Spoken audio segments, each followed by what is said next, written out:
Hello, everyone, and welcome to this week's interview. Today, I'm talking to Conor Daly. He is a full-time driver in the NTT IndyCar series. He recently was involved in the NASCAR truck race in Vegas. You may also know him from competing in the Amazing Race. Conor, how are you doing? Great, man. Can't complain. Appreciate you having me.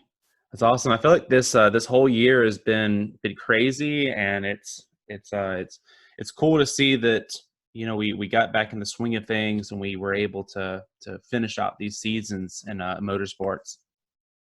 Yeah, it's been weird for sure. Taking 3 months off of really, the prime racing season, getting things going was very strange. March, April, May, normally pretty busy. Pretty certainly for us. Obviously, March and April leading up to the Indy 500 is super important, and the lead up is pretty awesome.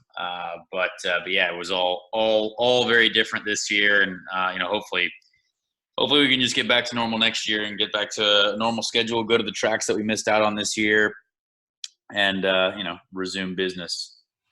Yes, sir. So Conor, what was the initial spark that made you want to pursue racing as a career? Well, my family was big into racing. My dad was obviously a race car driver as well, competing in Formula One and IndyCar, sports cars. So everything that was around me when I was growing up was racing. My mom worked at the Indianapolis Motor Speedway, and my uncle worked on IndyCar race teams back in the '80s, and then my stepdad obviously is now president of the Indianapolis Motor Speedway, but Mhm. also worked co-owned an IndyCar team as well as I was growing up. So there was a lot there, and that was all that I really loved. And I played many other sports, but really racing was the sport that I wanted to dedicate every waking moment to try and be a professional, to try and make it to the top. And it was worth it for sure. Interesting journey without a doubt, Mhm. but there's a lot of it's a very special group to be a part of, when you roll out to these races for sure.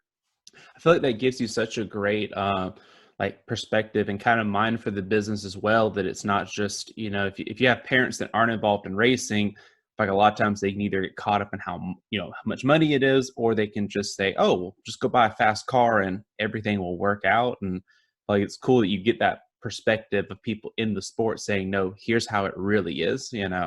Yeah, my dad knew how hard it was because he didn't.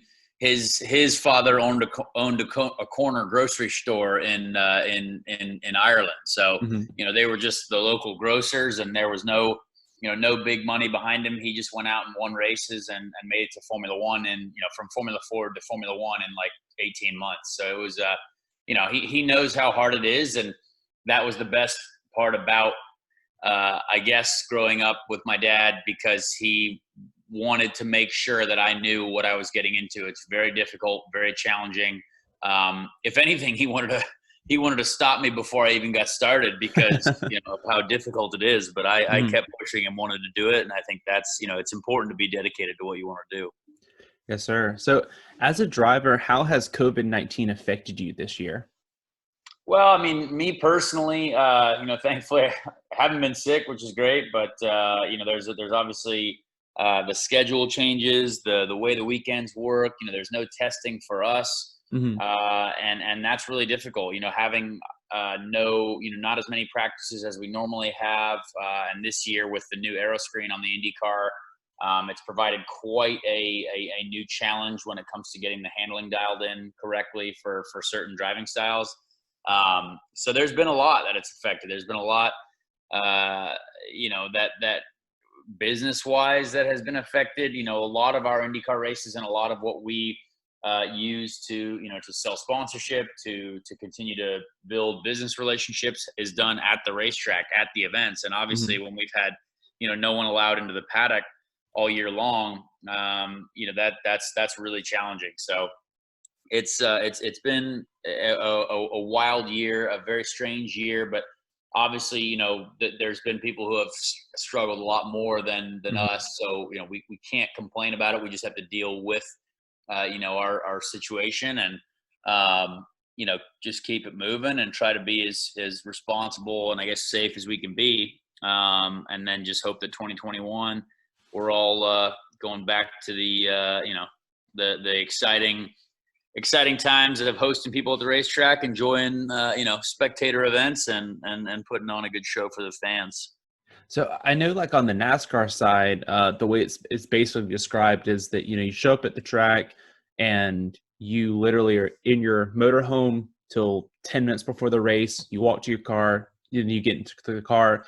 On the IndyCar series, it's kind of the same way. Is it more strict? Is it less strict? Or Well, we definitely have a lot more going on. I mean, we've got, one practice, one qualifying, and then a race, and then another qualifying, and then a second race with these doubleheader weekends. Mhm. So it's, for us, there's a lot more people that are necessary for, running the cars. Mhm. And, we've got, I think NASCAR has something like 6 people or something that you can have, or 4 or 5 people. I don't Mhm. even know.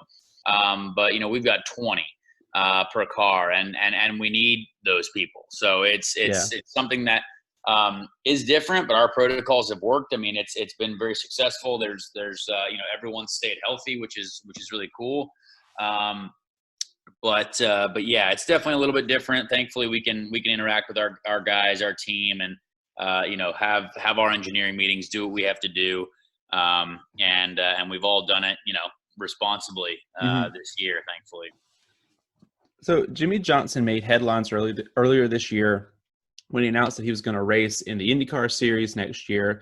But for you, as someone who has raced both stock cars and Indy cars, what are some of the biggest similarities, and what are some of the differences that goes from open wheel to stock car? Because as a fan, I look and I sit there and say, oh, those. It's a driver's a driver, but at the same time, the cars are completely different. Is it that big of a jump, or are there some things that kind of help you that they're similar? Or Well, I think considering he's only interested in doing the road courses, that's tough. I mean, Mhm. the road courses right now, I mean, we end up in qualifying. There's 9 cars in the same tenth of a second, and only the top 6 move on, and you got to be on that sharp end of a tenth of a second. And the problem is getting those last 2 to 3 tenths out of it. I think that's going to take him. I think it's going to take him some time. It Mhm. takes anyone some time. Obviously, Jimmie knows what he's doing. He's got a lot of experience. But the sheer physicality of these race cars, how heavy the steering is. Obviously, he's had power steering in those NASCARs for many years. We do not, and it's physically, I think, very, very challenging. He's used to the heat, which is good, because it's obviously very hot in our cars now this year with the aero screen. Mhm. But it's just something that I think, without a doubt, he's going to be on the pace. But I just think that the last little bit is always the most challenging part, and he's going to find what he needs in that car. He's obviously running with one of the best teams in the sport. The engineers over there are very smart people, Mhm. and he's got some of the best teammates in the game. So he's got all the information that he needs, and he's got all the resources that he can use. So I don't expect him to be off the pace for very long, if at all. But Mhm. it's definitely a really cool adventure, to be a part of. Hopefully, I would love to race against him next year. Should I put my same program together for this Mhm. year? And the guy is doing something that I think is very brave. Uh, Purely from an ego standpoint and a reputation standpoint, Mhm. but that's the sign of a true racer, and I respect the heck out of that, because I want to, the next on my list is the Daytona 500. I mean, I want Uh-huh. to do the Daytona 500 because I've done the Indy 500. I've driven all the NASCAR ladder series, and haven't driven a Cup car yet. I've driven all the IndyCar ladder series, and I've driven all the Formula One ladder series, and driven a Formula One car as well. So it'd be cool to knock all those, the big 3 motor racing series kind of off the list. But it's really cool to see, and I hope just motorsport in general appreciates what Jimmie's doing for sure. So like you've raced at Road America, you did the Vegas race. Like if you were to step into a a car or a truck at a plate track, I guess as a fan, I immediately think, oh, that might be the most similar, just with the speed and with like the way the air works. Do you think that it would give you a better shot at a track like that, or do you think that a road course or like a Vegas is actually something that is stronger for, if someone wanted to hop over to a NASCAR series? Oh, for sure, the road courses are a much better deal for us to jump in. I think uh, at Road America and the Xfinity car, we missed the first day of practice because it was raining, Hmm. and I essentially only had, I think, one practice or maybe like half a practice before qualifying, and we still managed to like make it out of the first round or whatever it was and qualify something like 11th or 12th. Not bad, right? Yeah. And that was much easier for me to get used to because I knew the track. I knew what I grew up on road courses. So, Hmm. when I went to the truck at Las Vegas, that's a very, you're looking for very, very small things, and it all comes from experience and how you feel the limit of grip in the outside tires, the aerodynamic grip that you have. And it's obviously much more dangerous at a road course. Hmm. If you get a little loose, you might drop a tire or something like that and continue. But if you lose it in the race, obviously because there's no practice or qualifying, well, your race is already over. So you also have to be responsible, and kind of not take as many chances early on because you want to make it to the end of the race, most importantly. So I think jumping in on an oval is much more difficult for open wheel guys, but definitely the road courses are something that we can adapt to pretty quickly, no matter what Hmm. car you're in. So building off of that, recently you and Travis Pastrana entered the Las Vegas truck race. What was it like going and jumping into the truck without having any practice, any qualifying, or just anything before the green flag drops? It's a daunting task for sure. I mean, very, very challenging. Um, those trucks obviously are a very unique aerodynamic platform. It's a very unique driving style, but it's a lot of fun to watch. I mean, I love the NASCAR truck racing. I think they do a great job producing a great product, and I know a lot of those guys in that series. And I watch every weekend. I really do. So it was really fun to be a part of, but this year more so than ever. I mean, we've had one practice session, for IndyCar, but I've appreciated practice and what can get done in those sessions more Hmm. than ever. And I do hope we get back to some practice next year because it's just not easy to drive these cars, no matter what race car it is. Like, this is a very challenging thing to do. We go out there and do Hmm. 180 plus miles an hour on the limit of control, and so you got to figure out, where that limit is. I had no idea, Hmm. and you got to do that while there's other guys and girls racing around you that are, that know that limit. They don't trust you because they don't know you, and I don't know them at all. Don't know what they're like to race with. But it's definitely one of the wildest things I've ever done and been a part of. But I think once you do it once, you have a better idea of how that works, how it goes, and if we were to go do it again, you definitely take a lot more into it than the first one. The first one's always the hardest, and you get that out of the way.